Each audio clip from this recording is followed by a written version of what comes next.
Cause we all just wanna be big rock stars and live in hilltop houses driving 15 cars. The girls come easy and the come cheap. Well, I'll stay skinny cause we just won't eat. It is Friday, January 25th, and today is National Opposite Day. And now a message from Mr. Good morning, Chardon High School, and happy Friday. I haven't been on the announcements in a while. I feel like I've been running around, like many of you, trying to get caught up on things, talking with students. Most of my communications have been coming in the week in reflection, and that's, I guess, fact number one. What you need to know about what happens each week is written every single Thursday night, posted for Friday morning in the week in reflection. And inside of there, you can see so much information about what's happened that week and what's happening next week. There's a lot of things that have been posted in the last 2 weeks in particular. But since the last time I've talked to you, there's been a lot going on in the last week. For example, almost eight days ago, there was an inadvertent fire alarm that went off in our school building right at near dismissal. And let me just be mindful of communicating to you, if your teachers haven't, how we handle situations like that. When you hear a fire alarm at any point in the day, you don't know if it's real or not. It took 90 seconds for us to find out that it was a faulty box that needed to be serviced, but we didn't know that. So you dismiss yourself. In this case, at dismissal, you need to report to your teacher for attendance purposes, and then once we would deem it to be clear, and all clear, those car riders would be dismissed by teachers, and once the building is secure, we would then let students back in the building for getting belongings before the buses would take off. It was a good live drill for us, and certainly we learned a lot of lessons there at that specific time. Most of those drills that we have, we certainly communicate to staff, like, hey, today, because we're mindful, certainly fires aren't convenient, but we try to be convenient to do these state mandated drills for staff so they're aware, so they can prepare for those things. Second, last Friday with staff, we had the opportunity as an entire staff to practice our lockdown drills. And in that opportunity, it was about a 2-hour exercise where we had the Chardon police in. We went through our red folders, as we call them, and went step by step through the drill. What I am asking of you is that you're mindful of listening to all of your teachers talk to you about what you do in their classroom during a lockdown. And I know that pretty much grades 8 through 10, you're very familiar with these drills, and we've kind of been easing into lockdown drills over the last several years, and it's important that we practice them, just like we practice anything in life. In the next several weeks, we will continue to have more communications with you, and I will go on the announcements to tell you when we are having this drill. We are mandated to have 6 per year, and we haven't had one yet, and a lot of it was due to reconfiguration, getting settled, and being mindful of all of our students and staff and providing school safety.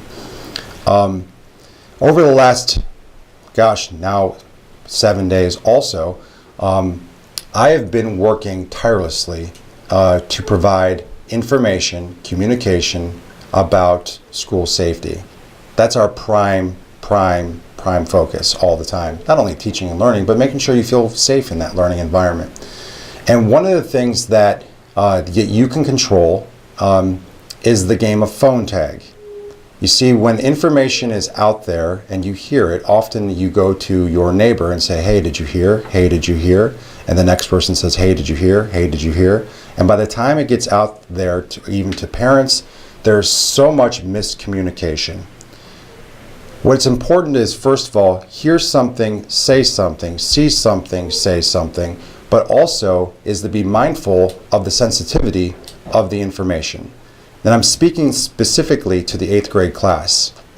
It is important, as you are loved by all, that you start to really focus on you and what you can control. What you say, how you behave, who you're around. You can control 3 things in life: Your attitude, your effort, and approach, say it all the time, what you think, what you say, and how you behave. And I've spent countless hours communicating to parents that we are safe. Officer Carlson, countless hours that we are safe. I've called parents, I've called the superintendent saying there's all these rumors going on and they have to stop. Now, I'm not saying if you have information, you should say something and we will determine if it's transient, rumor, or substantive, worth investigation. Almost everything we do is investigated. But the reality is, I'm getting a little tired of being tired, of constantly communicating the same thing over and over again. It's about clear, articulate communication. And that's something that I pride myself in communicating to. And there go back to the point of reading. Literacy, goal of ours. If you don't know what's happening, that means you're not reading or you're not listening actively. And I'm not being firm right now. I'm just letting you know that I work 17 hours a day to keep us safe and to make our school the best that we can through our values and through what we do as humans. Because we care and I care. So take the time to read, take the time to learn, and take the time to communicate with clarity. Because by doing that, we will be a better school. Have a great day, a great weekend. Who knows, we might have a cold day next week. And then when we do, I'll talk to you about how we handle that the next day. Take care. Join us for Fellowship of Christian Athletes, Thursday mornings at 7 a.m. in room 303. All are welcome.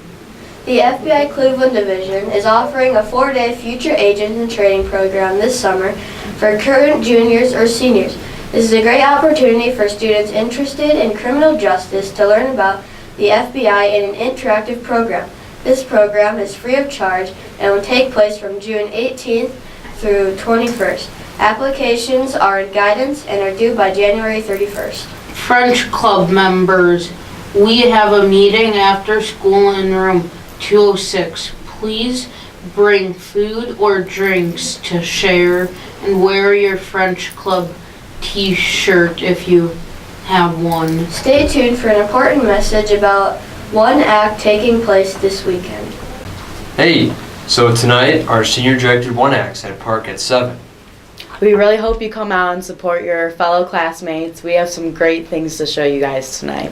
Tickets are $5. Doors open at 6. It At starts 6. at 7. Yes, you get $5. $5 to go in, and you get to see 4 shows, and they're all comedies, so it'll be pretty fun. All right, we hope you come out. Oh yeah. This has See been you guys Brandon there. Therian. And Andrew Dreyer signing off for the one and only Chardon High. Make it a good day.